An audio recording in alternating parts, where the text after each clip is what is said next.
Dans cette présentation, nous allons revoir comment réaliser une solution aqueuse par dissolution. Pour réaliser une solution aqueuse, il existe deux méthodes. Si le soluté à mettre en solution est pur, liquide ou solide, on réalise une dissolution. Si le soluté est déjà en solution dans l'eau, on réalise une dilution. Nous allons revoir ici la méthode par dissolution. Deux cas se présentent. Premier cas, si le soluté est un solide pur.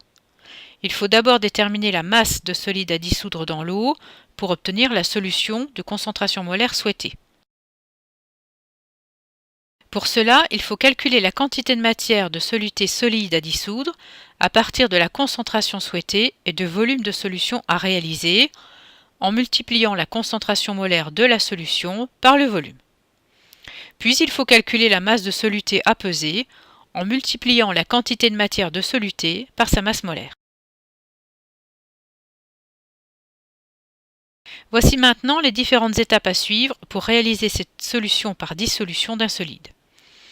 D'abord, il faut poser une coupelle de pesée sur la balance et faire la tare. Puis, à l'aide d'une spatule, on place la masse de soluté souhaitée dans la coupelle. Il faut choisir une fiole jaugée de volume égal au volume de la solution à réaliser. Après avoir mis un peu d'eau distillée au fond de la fiole jaugée, on verse le solide dans la fiole jaugée à l'aide d'un entonnoir à solide. Puis on rince la coupelle et l'entonnoir avec de l'eau en prenant soin de récupérer les eaux de rinçage. Puis on agite doucement la fiole pour commencer à dissoudre le soluté. Ensuite, on complète la fiole avec de l'eau distillée jusqu'au trait de jauge et enfin on homogénéise la solution en l'agitant doucement. Dernière étape, on enlève le bouchon et on vérifie le niveau d'eau une dernière fois. Deuxième cas, si le soluté est un liquide pur. Il faut alors déterminer le volume de liquide à prélever. Pour cela, il faut d'abord calculer la masse de liquide.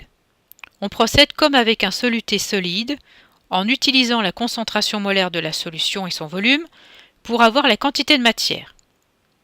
Puis on utilise la masse molaire du soluté pour arriver jusqu'à sa masse. Et enfin, grâce à la masse volumique du liquide, on calcule le volume à prélever. Voici maintenant les différentes étapes à suivre pour réaliser cette solution par dissolution d'un liquide pur. Il faut d'abord prélever le liquide avec une pipette et verser ce liquide dans une fiole jaugée rincée et de volume adapté. Puis, en homogénéisant régulièrement, on complète la fiole avec de l'eau distillée jusqu'au trait de jauge. Ne pas oublier de vérifier ce trait de jauge après une dernière homogénéisation et sans le bouchon.